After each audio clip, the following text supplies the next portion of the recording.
Welcome to the Lighthouse Conversations, a show featuring entrepreneurs and tastemakers from the worlds of art, culture, tech, and of course food. I'm your host, Hasham Montasser. We hope you had a lovely Eid break. I'm joined on the show today by Jordanian designer Anoud Alzaben, who, among other things, identifies herself, and I quote, as a Bedouin at heart. Anoud is also a multidisciplinary designer who is rooted in the practice of architecture. Just a few months ago, we collaborated with her at the Lighthouse in D3, where she set the stage for an exclusive pop-up for Beirut's The Silly Spoon. As an active person who enjoys physical fitness and well-being, she has also added mobility coach to her now expanding resume. Anoud says that seeking joy in particular moments is what binds everything in her life, and you'll hear all about it in a few minutes during the episode. During the pandemic, Anoud experienced several aha moments when it came to her interest and strong affinity to design.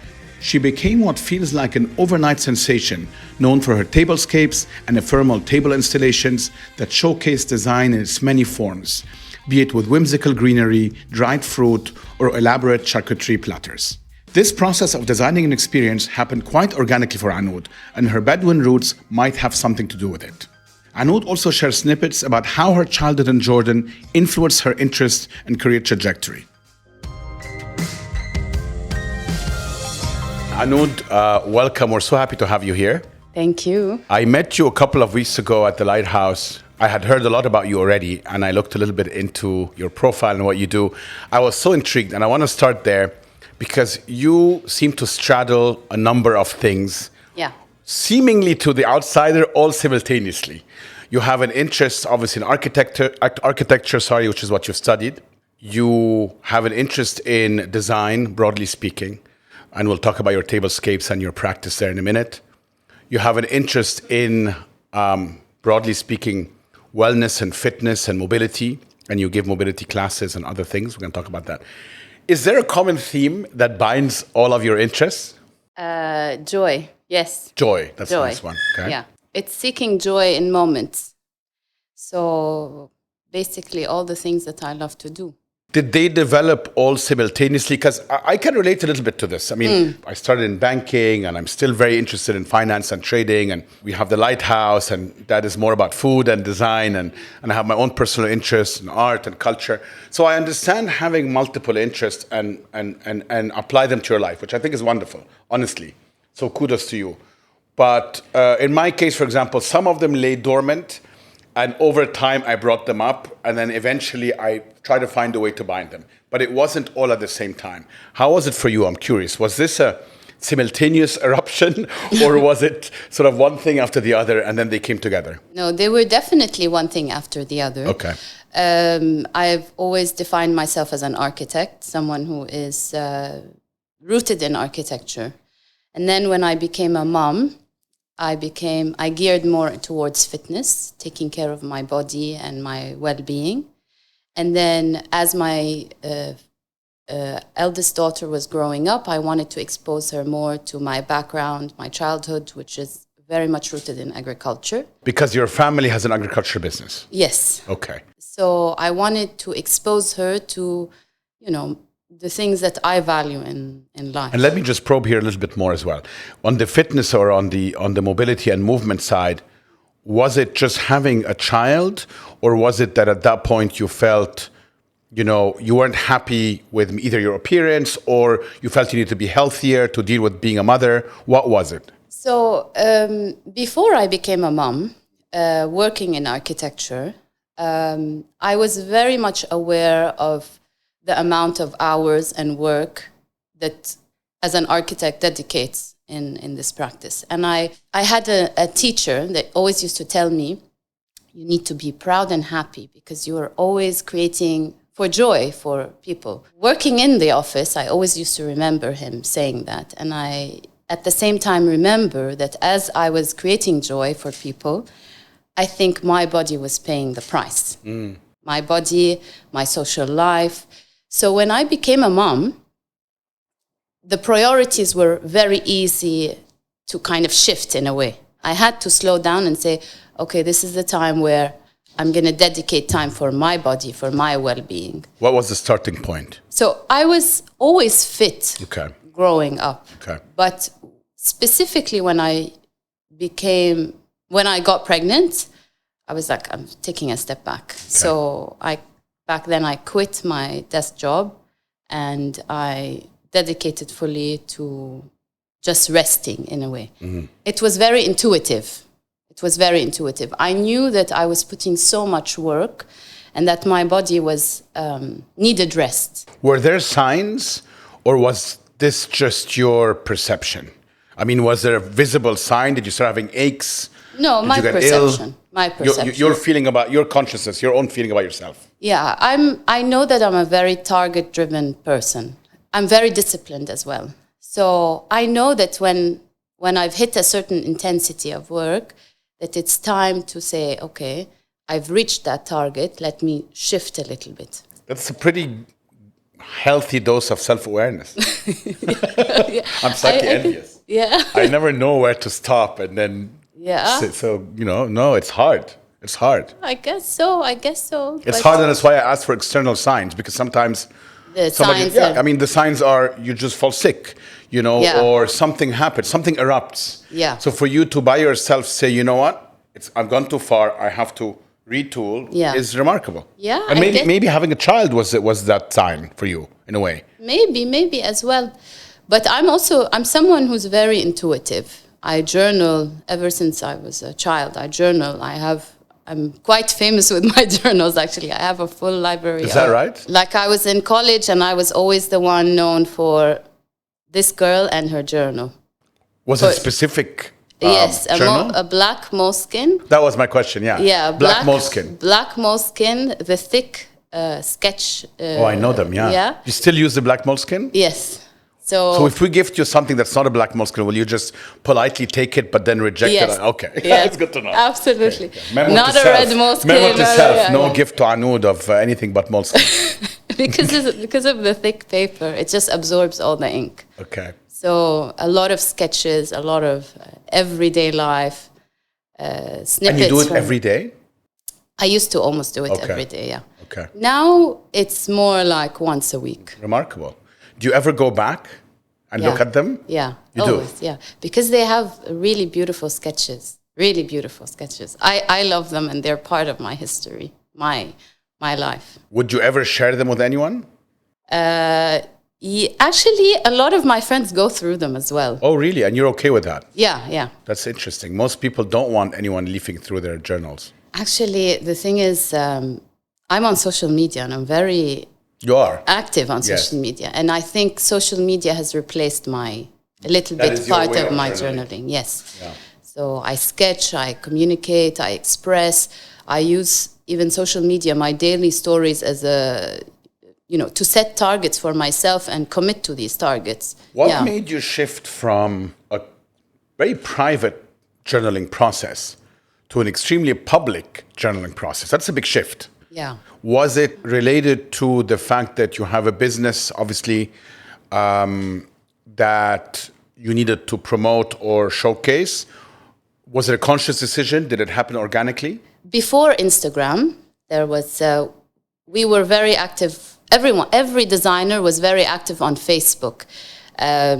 If you flip through their profiles, everyone had these dated albums of work. Correct. So the shift to Instagram, going visual, was amazing for designers and architects and anyone and artists. But were you conscious of that shift? Because now it's not just a CV, as you said. Yes. Your daily stories, you are effectively journaling in public. Yes. But that's a shift, and that's why you just said it yourself. You're not journaling as much. Yes. By writing in your moleskin with the thick... thick paper. I'm so envious. I'm going to definitely find something else for her, but anyway. No, but when I was only a mom, at home in Dubai, a new mother in Dubai, social media was my connection to the world. And I wasn't happy with that. I wasn't happy with that connection. I thought that a lot of the work that was being celebrated is not real. And I think when I became very active, and it started off from a very fitness. It started with me sharing my fitness journey. It was a dedication to everything that was real work, real struggles, every single day. And from there, I started shifting, I think, from sharing the physical exercise every day to sharing more the emotional, to how I perceive the world, to finding design in fitness, finding what is it about fitness that I love. Is it the movement? Is it the flow? Connecting to that. Then it started, my journal changed from being a fitness journey to how the finding beauty and the essence of movement. And connecting dots in your interest. I saw that. Yes. So as you said now, I was smiling because when you said design in fitness, I mean, that's one of the areas of interest to you. Yeah. And I'm going to get into the agriculture and design piece as well that shows up in your tablescapes, obviously. But you're connecting dots slowly. I understood what I love about design by practicing fitness. Movement. I tried all sorts of modalities, all sorts of types of fitness, and I understood that continuous flow is what I love. Then I started seeing that connection in space, how I design spaces, how that movement, that energy, that connection. You know, that's so interesting. I want to share a story, if you don't mind. Yeah. One of my great uncle is an Egyptian artist called Mahmoud Said, well-known artist. And there was one of his paintings of men praying. Yeah. And you see they're arched. Obviously, their backs are arched. So there's this curvature.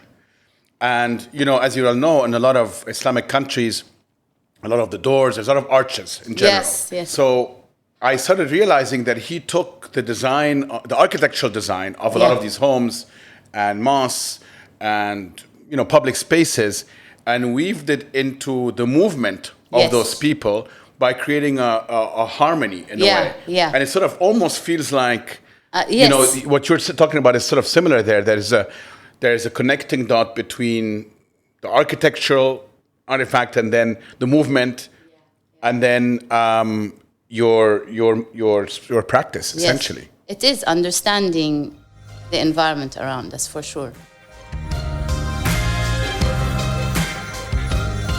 You seem very intuitive when it comes to understanding the environment around you. So one of the things I picked up when I was doing research for this episode is how much you contemplate and study. I'm talking now specifically about your tablescapes.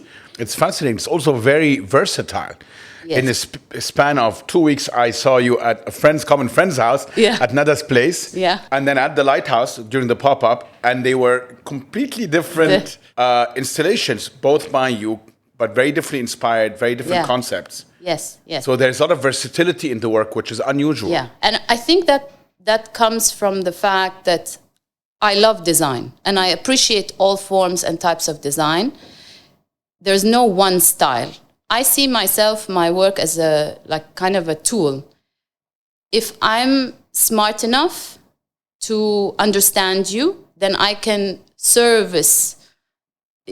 provide you with a service that kind of builds on your work and your design. Does that make it easier to work with repeat clients? In other words, if Hashem asked you to come and work with me on something, the first time, perhaps you don't know me so well, is that kind of a level of intimacy with your clients? Does that change your process and make it easier over time? Absolutely. Okay. But the information doesn't only come from a conversation between me and you. I walk into your space and I automatically understand who you are.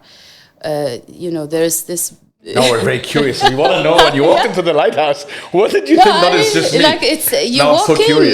You walk in with the strangers, with a fresh... and that's something I always tell my clients when they're trying to recreate their interiors. You need to walk in having the eyes of a stranger. Who are you? What do you perceive? Yes.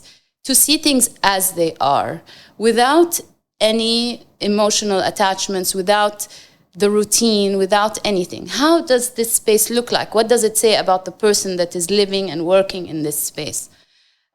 So this kind of information comes in from all sorts of places, from something you said, from if I know you well, your space, your designs, all of that comes in, and it's almost like you're trying to, collect information, and then there needs to be a target. And usually the target is, a lot of it has to do with exploring, trusting the process, creating something new, and at the same time, creating I'm talking now about tablescape. Yes. A wow factor element. You need to shock. I like to shock people. Do you need to shock? Yes. But in a very Do you subtle want to way. shock, or do your clients need shock, or is it a factor also of social media today and needing something that's more clickable? I think most of the work that's been celebrated, that we are always seeing in general, is mediocre. Okay. Right? Big statement, but okay. Yeah. Sorry.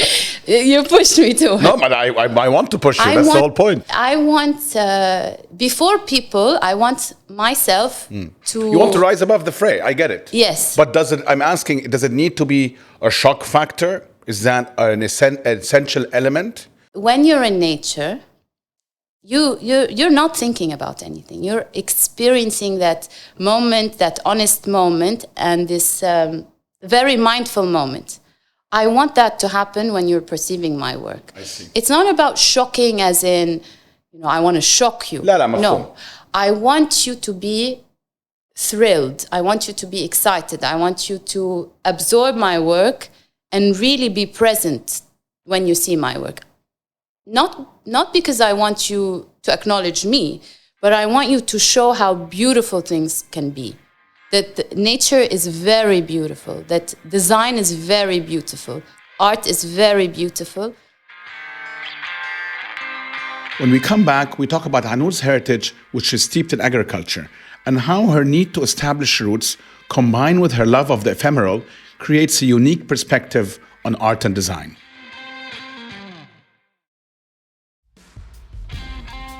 Welcome back. I'm Hasham Montasser, and you're listening to the Lighthouse Conversations with our guest, Anoud Alzaben. The work you're doing is definitely inviting presence, right? Yeah.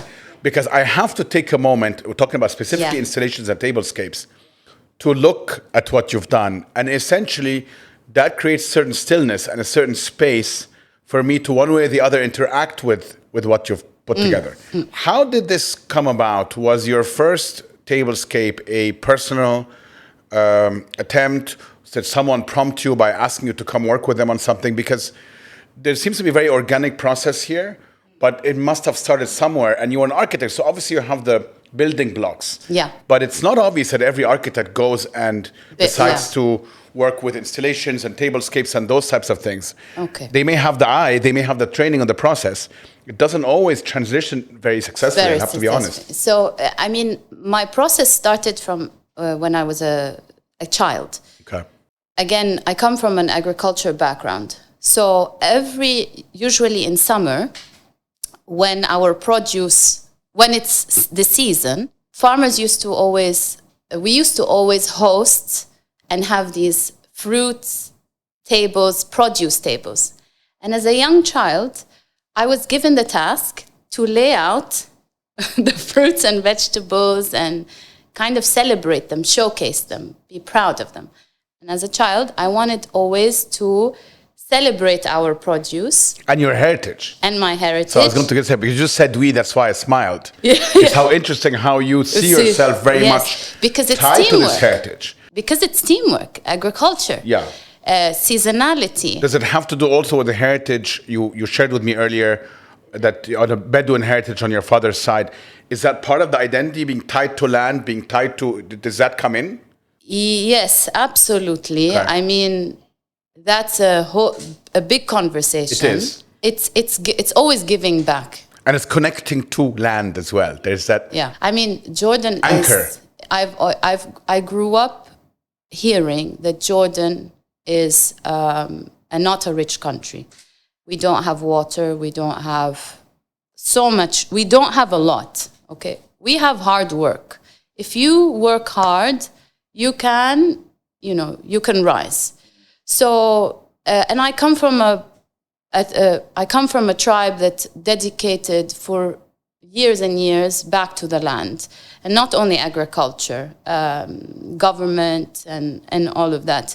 So I come from that line, and I always thought that what I will do is I will give back. So these tables were a sense of pride for the work. My dad. It's also, they were colorful, beautiful. Yeah, I was going to say, projects. celebrating beauty in many ways. Yeah. So growing up, I was given that task of laying out these, هو معلم التصفيط يعني. It's of the oranges and lemons and whatever comes from the land. Exactly. So, and because, again, back to my Bedouin part, we used to host a lot, almost like once a week, twice a week. And it's almost like was a training for years. Yeah. If my guests doing this. If my guests come close to these fruits, the more interesting they looked, that means I'm doing a great job. And it was like building blocks again. So fast forward during COVID, we all intuitively reached out to nature. صح. I cannot forget when we first went to the supermarket, me and my husband, and he's going to kill me for this, but it's okay. That's perfectly fine. He was reaching out to all the canned stuff, trying to, He might kill you for this. Yes. We won't edit this out. Yeah. And I looked at him and I'm like, this is definitely my nightmare. No way. I'll go hungry and I won't eat this. I always remember this because later I understood that moment. My appreciation to agriculture and green, because in COVID, that's when it like boomed. I always understood that we come from that background, but I never understood that it's so much in me that I need to celebrate it. It's integral to your identity. Yeah. And to who you are, your beliefs as well. It's very obvious. I mean, obvious today, maybe. Yeah. And then during COVID, I remember me and a couple of my friends, we were 5. We started organizing these get-togethers, this small supper club, and they're all great cooks. So when it was my turn, my way of celebrating them was creating these tablescapes. And it was a natural connection to nature. The stuff I did in COVID for me and my friends, pure dedication and connection to my home in Jordan and to nature as well, in general. It's a little bit weird and it's going to sound weird, but like I'd miss my grandma. She passed away after a couple of years, but she's a big part of my upbringing. So I miss her. You'd react to this. I'd react to that, and it would end up with a fully pressed flower table with resin on top, and it like execution. 100%. This is your way of celebrating her life. Yeah, so it wasn't like a small thing, and then I think that picked up. The second things started opening up after COVID. I had a lot of requests. And it became a business. And I'm like, amazing. Guys, I work on interiors. Like, I do other things. Everybody wants your tablescape. No, you became like a sensation of some sorts. I mean, I'm not exaggerating. I mean, so many people talked about it. Yeah. And it was so sought after and still, which is amazing, but it happened so organically. Yes. This was not a forced process. Yes, no. Do you have a preference for public events versus private events, in the sense that private events tend to be seen by fewer people? I'm using this as an analogy to something that I think about quite a bit, and I think maybe I alluded to you about this when we looked at a program to promote artists at the Lighthouse.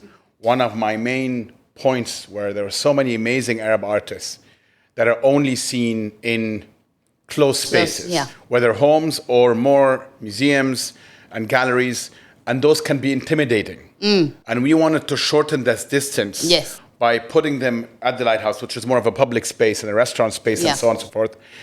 And a lot of artists reacted really well to this. They were like, we're so happy you're doing this, because this does not belittle the art, but it elevates it. And it gives it exposure of a different type. Is that something you think about? Because you do a bit of both. You do private events, you do public events. I mean, the thing is that every project requires different roles from me. So in private events, I take on the interior designer, the product, I create products, design, execute. It's not only the table.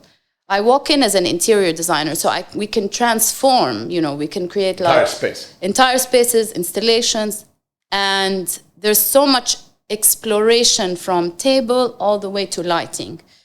That's private. When it's public, I think because of the nature right now, because I'm now starting to take on bigger events, projects and more public projects. Yes, I think people still don't understand that I can do the full spectrum. So far now, I'm limiting myself. They're limiting me. Here's your space. Here's my space. Yeah, this is the decorative element of the table that you will be designing. The plates are from here. I don't know what's from here. And then I look at the plate and it's like, what is this? But then I can relate to this. Yeah, but then it's the floral. But it's all very exciting because I can intensify my work in different ways. But do I have a preference? I don't think I do. I really value when my client understands my designs and really appreciates my designs. So that's what I look for. I look for that joy, for that connection. Did you understand me? Yes, I understood you. We have that connection. Yes, that's the beauty. That's where I feel rewarded.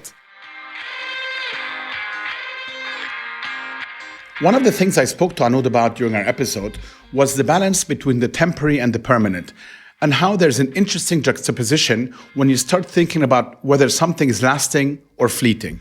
This reminds me of my conversation with design wunderkinder Davide Nicolas, who spoke about how time in and of itself can be a marker in design. There is many topics that comes when we speak about time. It's to have a piece that you can just give to the next generation, something that will stay forever. Okay, and to have something like this the idea is to create a piece that will be as we know, timeless. So working with time is like when we design a piece, we and it's also where retrofuturistic comes in. Is like we get inspired from the past, but also from the future. We're trying to mix things together and a special narrative. Now, how to put them together in a very good harmony, not doing like something futuristic and sometimes I put something very vintage. But, when you look at our work, it's like there is an evolution. Is there a joy or a frustration with the fact that these installations and tablescapes are ephemeral and temporary? For someone that comes from an architectural background where you're used to developing things that are very much not temporary. They're very much, about permanent. There's a permanence. Yeah. And I love this concept, by the way, because you're playing with it in many ways. And I have a fascination with ephemeral, temporary things because I find it fascinating that one would put that kind of effort into something that will vanish in a week. But you've come from the opposite background in that sense. Yeah. How do you interact with that? I see it from different ways. I love energy and movement, and I don't like when things take so long because I want you to experience them right now, and in its intensity and it's in season. So temporary installations give me that satisfaction. And that's, I guess, maybe the appreciation of movement and energy and that change. But then I experience the opposite when I'm about to leave the installation or my table. It's going to be gone in a day. Yeah, I sit there and I look at it and I almost like say goodbye. Do you document an archive? Yes. You do? Yeah. So there is a way of holding on to that work. But because you study a lot and you put yourself in a position where you are one with the work for so much that when you say goodbye, it's like you're really saying goodbye to a friend, to a piece of work, to a piece of art, and saying, okay, letting go. Here's my pop psychology moment. You started with journals that are very permanent, that are in writing, and then you move to social media, which is not permanent. It is in some ways, but digital and ephemeral, and especially stories and so on and so forth. And you're an architect working on permanent structures, moving on to now So that's very interesting, and you seem very comfortable with that journey. Yeah, because it's two very different things. Now I'm realizing that. But that's why I asked, are you archiving this, which is interesting. So you're really bringing it back almost 360 degrees, right? You're starting here, but so the journaling and archiving element, to me, that's why I asked about it. It's very interesting. But it's also very interesting because you are rooted, and you spoke about this, your roots in Jordan, your roots to your culture and background.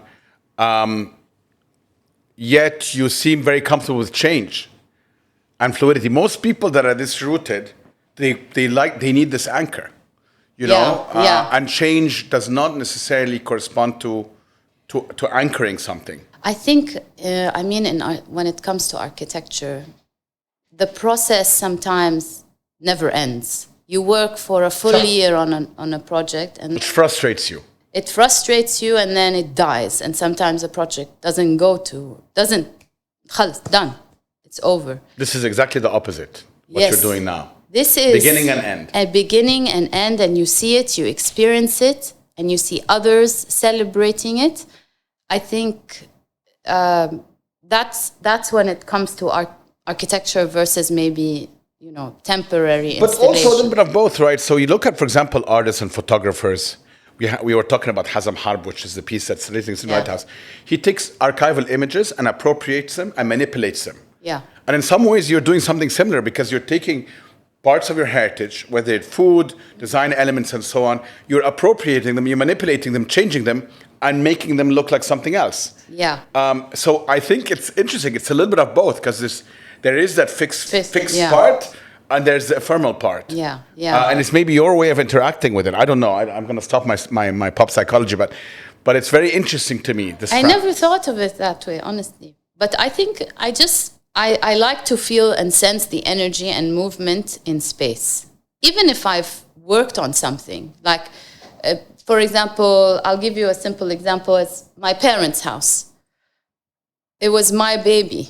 I worked on it from A to Z. A to Z. Now, when I look at it, I don't see it as a building, something that I've built.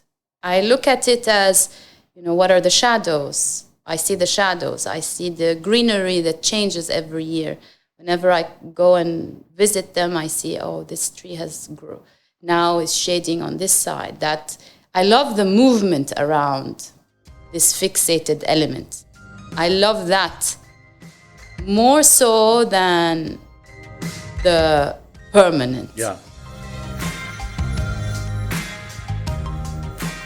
What do your girls think about what you do? My girls. My girls. I really don't know. But do you talk to them about it? Do you get your opinion on particular installations or some of your work, or no? Yeah. Well, my eldest experienced the first design. How old is your eldest? 8. The other one is 3, so she's a bit young. Yeah, but my youngest experienced COVID with me. So she was at home with you and saw. Yeah, so my youngest continuously collects stones. Interesting. And flowers. She's a mini Anoud. It's insane. It's hilarious. And both of them randomly, as they're walking, they stop and stretch. Or they, do all sorts of movement. And you randomly stopped and stretched just a few minutes ago. Yeah, but and sometimes I look at them and I'm like, we're in a public space. Just sit down. There's no need to, down dog, yoga, I don't know. I wonder where they got it from. But they're very comfortable with, my eldest is very comfortable with redecorating all the time. Her own room. Her own room, everything. The house, and I'm like, slow down. This we need. But she's part of that conversation. But I thought that this was normal. I mean, we did this growing up. Do you remember your mom moving things around all the time? Most definitely, I do. Yeah, so they are creative in their own way. Has your success in your practice, be it your mobility practice, your design practice, helped you see Dubai as a home? Has it anchored you here? Because we spoke offline about you growing up in Jordan, moving to Lebanon for almost 10 years, working there, and then coming here, and there was a certain level of resentment maybe in the early stages, which is normal when one moves. Yes. Has this now helped you reconcile and feel more at home? Absolutely. When I first moved to Dubai, I saw it from a 2010, correct? Yeah, from a tourist point of view. Again, the architecture school that I went to, I think, was a bit of a socialist, had the socialist view on architecture. At AOB? Yeah. So coming here was like accepting the fast-paced life and city.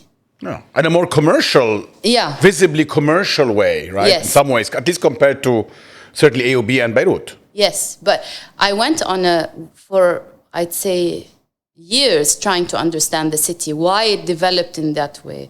Why is this highway here? Why are those banners covering things behind and not in other places? What's happening?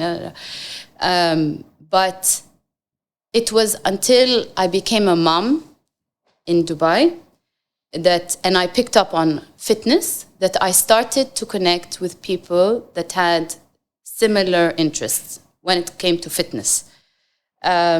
Then during COVID, I would say. COVID is the time where I connected to people from here, to Emiratis and non-Emiratis who were born here. And that changed my perception of Dubai and this place. Because I started relating to the space as my home, and I started to explore home. So now I'm on a mission. That's so interesting. You were no longer looking at it from, as you said, a tourist perspective or an outsider's perspective. That takes time. I feel the same way. Yes. I wasn't as critical. I had enjoyed Dubai from the beginning for different reasons, but I do appreciate that making it your own takes time. And also, obviously, meeting Emiratis and people that grew up here creates a bit of, again, anchor. Yeah. I mean, if you look at my home 10 years ago, it was a collection of my past life. Yes, my grandma's cabinets, and I've brought in everything to kind of anchor me and ground me. Now it's completely different. Yeah, that's so interesting. Yeah. I can relate to that as well. Yeah. Yeah. But home means that I need to know every single alley and rock and plant, and I need to understand everything now. That's where my mission. And now I'm on a mission to really understand what is there to explore in terms of craftsmanship, in terms of traditions, culture, what it means to what does the heritage here, what does the culture here mean? I need to understand that juxtaposed with. Well, what's so interesting here is and I differentiate between the heritage and culture. I think what you're doing is making culture. In some ways, I think what we're doing, all of us collectively, is weaving the fabric of Dubai's culture. You use the heritage as a base, as a jumping point. But because we're not from here, I think we're reinterpreting it in our eyes, in our ways. And I find that fascinating. That's a very, very interesting way of living. Because growing up in Egypt, or for you growing up in Jordan, you can't do that. People are rooted there, they grew up there, they stay there, they die there. They may have an ability to reinterpret certain elements, but it's very much much more of a homogeneous society with sharing similar roots. We don't have that here. Yes. You know, we have, of course, certain shared traits. Yeah. But generally speaking, we come in from different angles, but build something together. I find that very interesting. And Dubai really gives you that platform. It really does. Yes. I mean, Dubai now to me is I can't create the same way in my hometown. There isn't a market for it. Yeah. So That's an interesting point. Yeah, there isn't a market for it. There isn't a market for it. So, and I need to acknowledge that. All my life, I dreamt I'm going to go back to Jordan and have an office and give back. But it's not the case right now. So I see my role, and my role has changed completely. I define myself in a different way. But Dubai definitely provides the market. That melting point of so many cultures. What fascinates me that every nationality has a supermarket. Yeah. This alone is I don't know if there's Egyptian supermarkets, but anyway, I will investigate. But isn't it amazing? It is. It is. It's like you're peeking into all sorts of cultures, nationalities, and it's amazing. But on a personal level, as a Bedouin, I'm relating a lot to the culture here. There are certain things that I did not know that I have in common with the local, I say, not only Emiratis, like in general, this region, the Gulf. Yeah, of course. I There's mean, connecting tissue for sure, Yeah. even historically. yeah, I mean, I love sitting on the floor. Simple as that. A lot of my clients, and that's something, maybe it's a simple thing, but because my mom she's Jordanian, but comes from the city. My dad is Bedouin. Yeah. So she used to always tell my dad, why are you sitting on the floor? We have couches, what are you? But my dad's like, That's I'm his comfort Bedouin, zone. this is Yeah. I'm grounded.